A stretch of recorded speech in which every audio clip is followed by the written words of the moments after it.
صلی اللہ علیہ وسلم سے اونٹ کا مطالبہ کر رہا تھا تو آپ نے فرمایا اسے اس کے اونٹ سے بہتر عمر کا اونٹ دے دو، اور فرمایا تم میں سے بہتر وہ ہے جو ادائیگی میں بہتر ہو۔ صحیح مسلم حدیث نمبر 4112۔ حضرت جابر رضی اللہ تعالیٰ عنہ سے روایت ہے، انہوں نے کہا ایک غلام آیا، اس نے ہجرت پر نبی صلی اللہ علیہ وسلم کے ساتھ بیعت کی، جبکہ آپ کو پتہ نہیں چلا کہ وہ غلام ہے۔ اس کا آقا اسے لینے کے لیے آیا تو نبی صلی اللہ علیہ وسلم نے اس سے فرمایا یہ مجھے فروخت کر دو۔ چنانچہ آپ نے 2 سیاہ غلاموں کے عوض اسے خرید لیا۔ پھر اس کے بعد آپ کسی سے بیعت نہ لیتے تھے یہاں تک کہ پہلے پوچھ لیتے کیا وہ غلام ہے۔ صحیح مسلم حدیث نمبر 4113۔ ابو معاویہ نے اعمش سے، انہوں نے ابراہیم سے، انہوں نے اسود سے، اور انہوں نے حضرت عائشہ رضی اللہ تعالیٰ عنہ سے روایت کی، انہوں نے کہا رسول اللہ صلی اللہ علیہ وسلم نے ایک یہودی سے ادھار غلہ خریدا اور آپ نے اسے اپنی زرہ بطور رہن دی۔ صحیح مسلم حدیث نمبر 4114۔ عیسیٰ بن یونس نے ہمیں اعمش سے خبر دی، انہوں نے ابراہیم سے، انہوں نے اسود سے، اور انہوں نے حضرت عائشہ رضی اللہ تعالیٰ عنہ سے روایت کی، انہوں نے کہا رسول اللہ صلی اللہ علیہ وسلم نے ایک یہودی سے غلہ خریدا اور آپ نے لوہے کی زرہ اس کے ہاں گروی رکھی۔ صحیح مسلم حدیث نمبر 4115۔ حفص بن غیاث نے ہمیں اعمش سے حدیث بیان کی، انہوں نے ابراہیم سے روایت کی، انہوں نے کہا مجھے اسود نے حضرت عائشہ رضی اللہ تعالی عنہا سے حدیث بیان کی اور انہوں نے نبی صلی اللہ علیہ وسلم سے اسی کی مانند روایت کی اور انہوں نے لوہے کی زرہ کے الفاظ بیان نہیں کیے۔ صحیح مسلم حدیث نمبر 4117۔ یحییٰ بن یحییٰ اور عمرو ناقد نے ہمیں حدیث بیان کی، الفاظ یحییٰ کے ہیں۔ عمرو نے کہا ہمیں حدیث بیان کی اور یحییٰ نے کہا ہمیں خبر دی۔ سفیان بن عیینہ نے ہمیں ابن ابی نجیح سے خبر دی، انہوں نے عبداللہ بن کثیر سے، انہوں نے ابو منہال سے، اور انہوں نے حضرت ابن عباس رضی اللہ تعالیٰ عنہما سے روایت کی، انہوں نے کہا نبی صلی اللہ علیہ وسلم مدینے تشریف لائے اور وہ لوگ پھلوں میں 1-2 سال تک کے لیے بیع سلف کرتے تھے، تو آپ صلی اللہ علیہ وسلم نے فرمایا جو کھجور میں بیع سلف کرے تو وہ معلوم ماپ اور معلوم وزن میں معلوم مدت تک کے لیے کرے۔ صحیح مسلم حدیث نمبر 4118۔ عبد الوارث نے ہمیں ابن ابی نجیح سے حدیث بیان کی، کہا ہمیں عبداللہ بن کثیر نے ابو منہال سے حدیث بیان کی، انہوں نے حضرت ابن عباس رضی اللہ عنہما سے روایت کی، انہوں نے کہا رسول اللہ صلی اللہ علیہ وسلم مدینے تشریف لائے اور لوگ بیع سلف کرتے تھے، تو رسول اللہ صلی اللہ علیہ وسلم نے ان سے فرمایا جو بیع سلف کرے وہ معین ماپ اور معین وزن کے بغیر نہ کرے۔ صحیح مسلم حدیث نمبر 4119۔ یحییٰ بن یحییٰ، ابو بکر بن ابی شیبہ اور اسماعیل سالم سب نے سفیان بن عیینہ سے، انہوں نے ابن ابی نجیح سے اسی سند کے ساتھ عبد الوارث کی حدیث کی طرح روایت بیان کی اور انہوں نے بھی معین مدت تک کے الفاظ ذکر نہیں کیے۔ صحیح مسلم حدیث نمبر 4120۔ وکیع اور عبد الرحمن بن مہدی دونوں نے سفیان ثوری سے، انہوں نے ابن ابی نجیح سے انہی کی سند کے ساتھ ابن عیینہ کی حدیث کی طرح روایت بیان کی اور انہوں نے اس میں معین مدت تک کے الفاظ بھی بیان کیے۔ صحیح مسلم حدیث نمبر 4121۔ سلیمان بن بلال نے ہمیں یحییٰ بن سعید سے حدیث بیان کی، انہوں نے کہا سعید بن مسیب حدیث بیان کرتے تھے کہ حضرت معمر رضی اللہ تعالیٰ عنہ نے کہا رسول اللہ صلی اللہ علیہ وسلم نے فرمایا جس نے ذخیرہ اندوزی کی وہ گنہگار ہے۔ سعید سے کہا گیا آپ خود کھانے کی بنیادی چیزوں کے سوا دوسری اشیاء میں ذخیرہ اندوزی کرتے ہیں؟ سعید نے کہا حضرت معمر رضی اللہ تعالیٰ عنہ جو یہ حدیث بیان کرتے تھے وہ بھی اس طرح کی ذخیرہ اندوزی کرتے تھے۔ صحیح مسلم حدیث نمبر 4122۔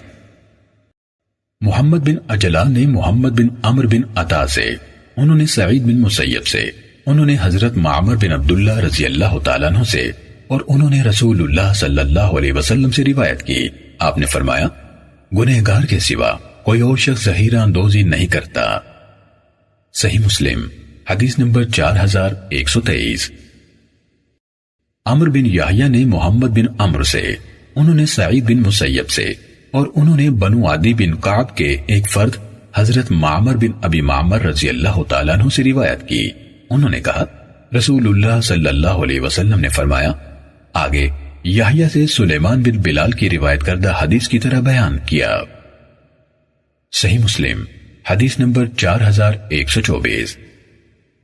حضرت ابو ہریرہ رضی اللہ تعالیٰ عنہ نے کہا میں نے رسول اللہ صلی اللہ علیہ وسلم سے سنا، آپ فرما رہے تھے قسم سامان کو فروغ دینے والی یعنی بعد ازاں نفع کو مٹانے والی ہے۔ صحیح مسلم حدیث نمبر 4125۔ حضرت ابو قتادہ انصاری رضی اللہ تعالیٰ عنہ سے روایت ہے کہ انہوں نے رسول اللہ صلی اللہ علیہ وسلم سے سنا، آپ فرما رہے تھے بیع میں زیادہ قسمیں کھانے سے بچو، کیونکہ وہ پہلے بیع کو فروغ دیتی ہے پھر نفع کو مٹا دیتی ہے۔ صحیح مسلم حدیث نمبر 4126۔ ابو خیثمہ نے ہمیں ابو زبیر سے خبر دی اور انہوں نے حضرت جابر بن عبداللہ رضی اللہ عنہما سے روایت کی۔ انہوں نے کہا رسول اللہ صلی اللہ علیہ وسلم نے فرمایا جس شخص کا گھر میں یا باغ میں کوئی شریک ہو تو اسے حق نہیں کہ اسے بیچے یہاں تک کہ اپنے شریک کو بتائے، پھر اگر وہ راضی ہو تو اسے لے لے اور اگر ناپسند کرے تو چھوڑ دے اور وہ دوسرے کو بیچ دیا جائے۔ صحیح مسلم حدیث نمبر 4127۔ عبداللہ بن ادریس نے ہمیں حدیث بیان کی، ہمیں ابن جریج نے ابو زبیر سے حدیث بیان کی، انہوں نے حضرت جابر رضی اللہ تعالیٰ عنہ سے روایت کی۔ انہوں نے کہا رسول اللہ صلی اللہ علیہ وسلم نے ہر مشترک جائیداد پر جو تقسیم نہ ہوئی ہو شفاعہ کا فیصلہ فرمایا، وہ گھر ہو یا باغ ہو، اس کے لیے یعنی جو اس کا شریک ملکیت ہے اسے بیچنا جائز نہیں یہاں تک کہ وہ اپنے شریک کو بتائے، اگر وہ شریک چاہے تو لے لے اور اگر چاہے تو چھوڑ دے۔ اگر اس نے اسے فروخت کر دیا اور اس شریک کو اطلاع نہ دی تو یہی اس کا زیادہ حقدار ہوگا۔ صحیح مسلم حدیث نمبر 4128۔ ابن وہب نے ہمیں ابن جریج سے خبر دی کہ انہیں ابو زبیر نے بتایا کہ انہوں نے حضرت جابر بن عبداللہ رضی اللہ عنہما سے سنا، وہ کہہ رہے تھے رسول اللہ صلی اللہ علیہ وسلم نے فرمایا ہر مشترک جائیداد زمین، گھر یا باغ میں شفاعہ ہے، یعنی کسی ایک شریک کے لیے اسے فروخت کرنا درست نہیں جب تک کہ وہ اپنے شریک کو پیشکش نہ کرے، وہ چاہے تو اسے لے لے یا چھوڑ دے، اگر وہ ایسا نہ کرے تو اس کا شریک ہی اس کا زیادہ حقدار ہے جب تک کہ اسے بتا نہ دے۔ صحیح مسلم حدیث نمبر 4129۔ سیدنا ابو ہریرہ رضی اللہ تعالیٰ عنہ سے روایت ہے رسول اللہ صلی اللہ علیہ وسلم نے فرمایا کوئی تم میں سے کوئی اپنے ہمسائے کو اپنی دیوار میں لکڑی کاٹنے سے منع نہ کرے، کیونکہ یہ مروت کے خلاف ہے اور اپنا کوئی نقصان نہیں، بلکہ اگر ہمسایہ ادھر چھٹ ڈالے تو یہ دیوار کی حفاظت ہے۔ سیدنا ابو ہریرہ رضی اللہ تعالیٰ عنہ کہتے تھے لوگوں سے میں دیکھتا ہوں تم اس حدیث سے دل چراتے ہو، قسم اللہ کی میں اس کو بیان کروں گا تم لوگوں میں۔ صحیح مسلم حدیث نمبر 4130۔ سفیان بن عیینہ، یونس اور معمر سب نے زہری سے اسی سند کے ساتھ اسی طرح روایت کی۔ صحیح مسلم حدیث نمبر 4131۔ عباس بن سہل بن سعد ساعدی نے حضرت سعید بن زید بن عمرو بن نفیل رضی اللہ تعالیٰ عنہ سے روایت کی کہ رسول اللہ صلی اللہ علیہ وسلم نے فرمایا جس کسی نے زمین کی ایک بارش بھی ظلم کرتے ہوئے کاٹ لی، قیامت کے دن اللہ تعالیٰ اسے 7 زمینوں سے اس کا طوق بنا کر پہنائے گا۔ صحیح مسلم حدیث نمبر 4132۔ عمر بن محمد کے والد محمد بن زید نے حضرت سعید بن زید بن عمرو بن نفیل رضی اللہ تعالیٰ عنہ سے حدیث بیان کی کہ عروہ نے ان کے ساتھ گھر کے کسی حصے کے بارے میں جھگڑا کیا تو انہوں نے کہا اسے اور گھر کو چھوڑ دو، یعنی جو چاہے کرتی رہے۔ میں نے رسول اللہ صلی اللہ علیہ وسلم سے سنا تھا، آپ فرما رہے تھے جس نے حق کے بغیر ایک بالش زمین بھی حاصل کی، قیامت کے دن وہ 7 زمینوں تک اس کی گردن کا طوق بنا دی جائے گی۔ پھر اس کی ایذا رسانی سے تنگ آ کر انہوں نے دعا کی اے اللہ اگر یہ جھوٹی ہے تو اس کی آنکھوں کو اندھا کر دے اور اس کے گھر ہی میں اس کی قبر بنا دے۔ محمد بن زید نے کہا میں نے اس عورت کو دیکھا، وہ اندھی ہو گئی تھی، دیواریں ٹٹولتی پھرتی تھی اور کہتی تھی مجھے سعید بن زید رضی اللہ عنہ کی بد دعا لگ گئی ہے۔ ایک مرتبہ وہ گھر میں چل رہی تھی، گھر میں کنویں کے پاس سے گزری تو اس میں گر گئی اور وہی کنواں اس کی قبر بن گیا۔ صحیح مسلم حدیث نمبر 4133۔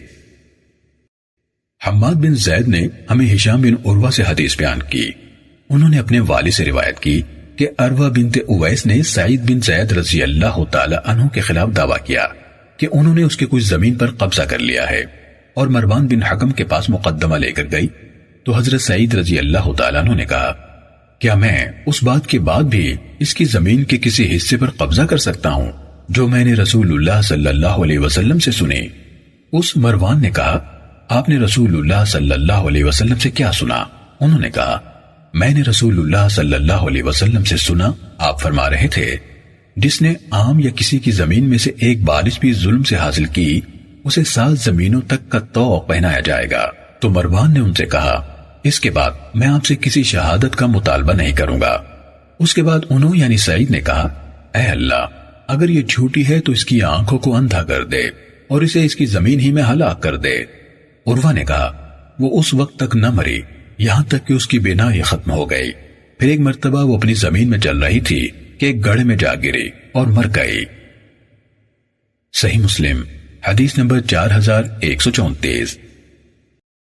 یحییٰ بن زکریا بن ابی زائدہ نے ہمیں ہشام سے حدیث بیان کی، انہوں نے اپنے والد سے اور انہوں نے حضرت سعید بن زید رضی اللہ تعالیٰ عنہ سے روایت کی، انہوں نے کہا میں نے نبی صلی اللہ علیہ وسلم سے سنا، آپ فرما رہے تھے جس نے زمین میں سے ایک بارش بھی ظلم کرتے ہوئے حاصل کی قیامت کے دن اسے 7 زمینوں سے طوق پہنایا جائے گا۔ صحیح مسلم حدیث نمبر 4135۔ حضرت ابو ہریرہ رضی اللہ تعالیٰ عنہ سے روایت ہے، انہوں نے کہا رسول اللہ صلی اللہ علیہ وسلم نے فرمایا کوئی شخص حق کے بغیر زمین کی ایک بارش بھی حاصل نہیں کرتا مگر قیامت کے دن اللہ تعالیٰ اسے 7 زمینوں تک کا طوق پہنائے گا۔ صحیح مسلم حدیث نمبر 4136۔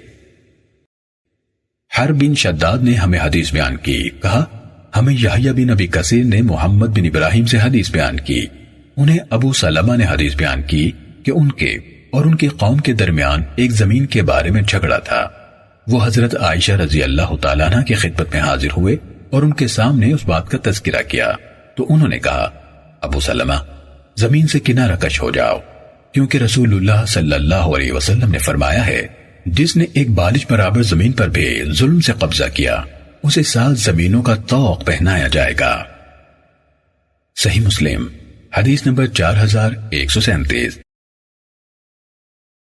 ابان نے ہمیں حدیث بیان کی، کہا ہمیں یحییٰ نے حدیث بیان کی کہ انہیں محمد بن ابراہیم نے حدیث بیان کی، انہیں ابو سلمہ نے حدیث بیان کی کہ وہ حضرت عائشہ رضی اللہ تعالیٰ عنہ کی خدمت میں حاضر ہوئے، آگے اسی کی مانند بیان کیا۔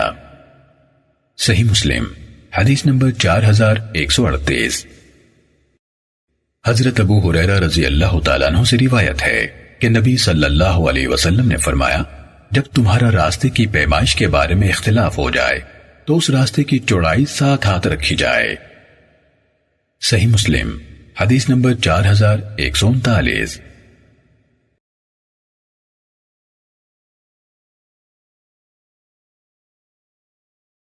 حضرت اسامہ بن زید رضی اللہ تعالیٰ عنہ سے روایت ہے کہ نبی صلی اللہ علیہ وسلم نے فرمایا مسلمان کافر کا وارث نہیں بنتا، نہ کافر مسلمان کا وارث بنتا ہے۔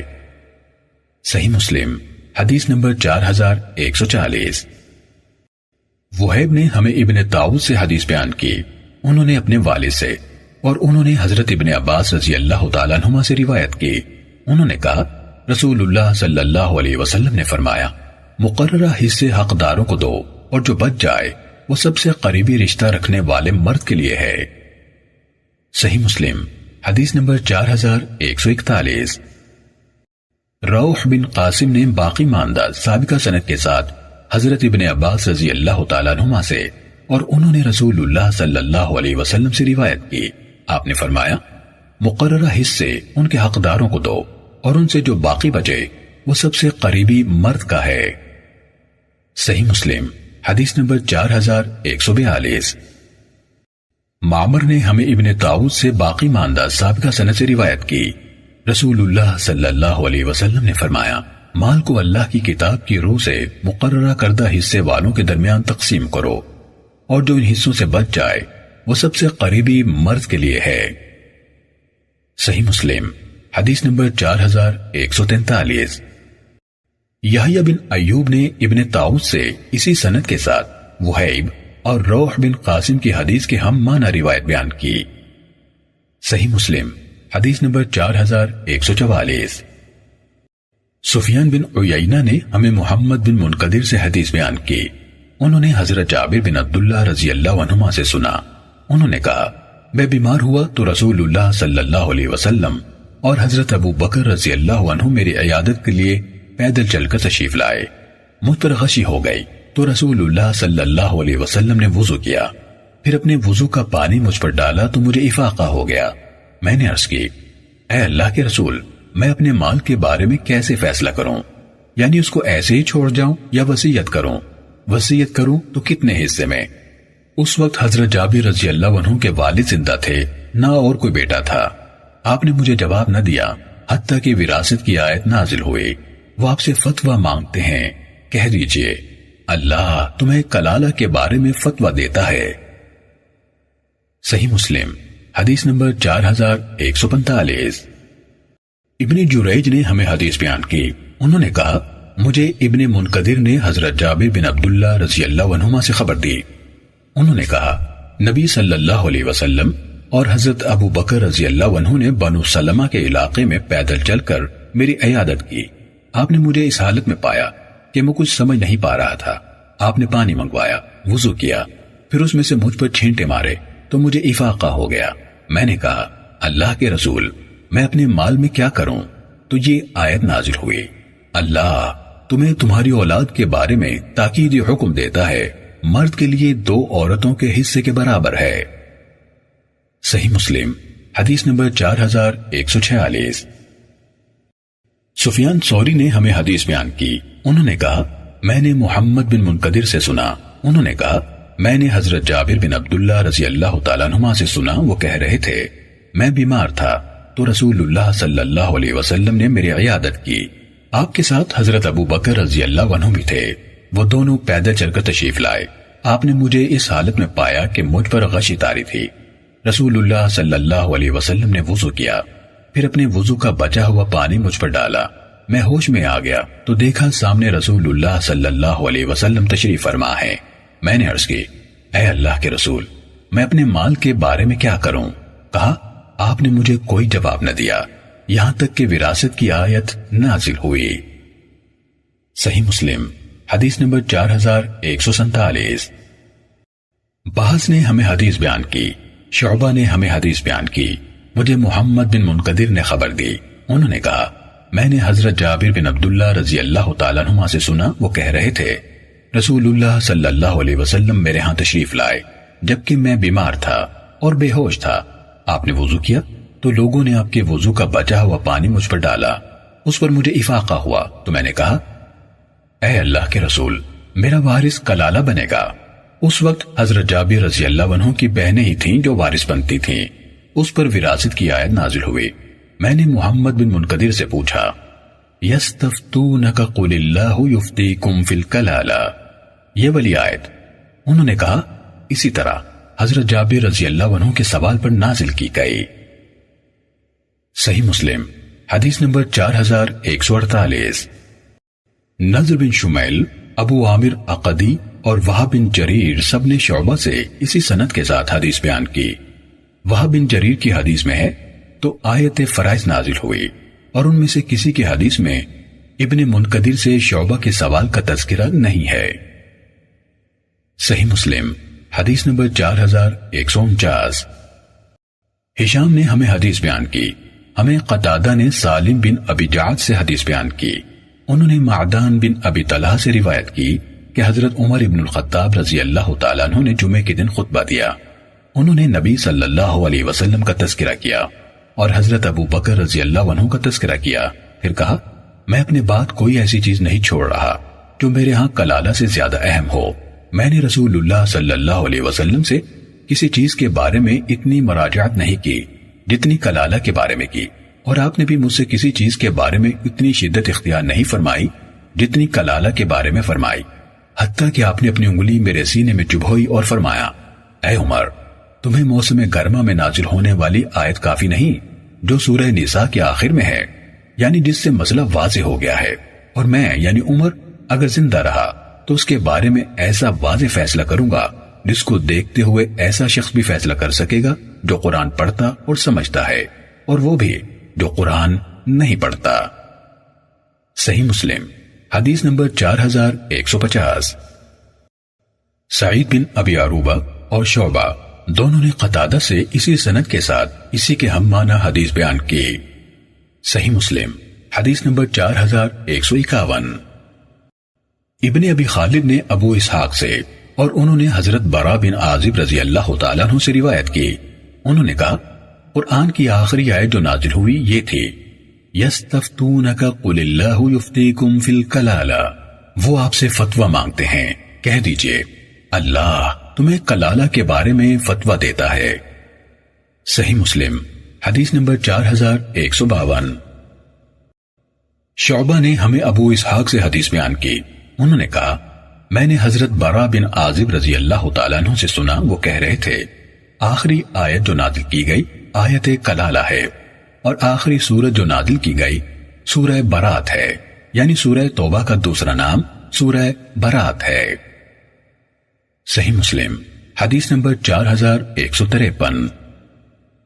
زکریا نے ہمیں ابو اسحاق کے واسطے سے حضرت براء رضی اللہ تعالیٰ عنہ سے حدیث بیان کی کہ آخری سورت جو پوری نازل کی گئی سورہ توبہ ہے، اور آخری آیت جو نازل کی گئی آیت کلالہ ہے۔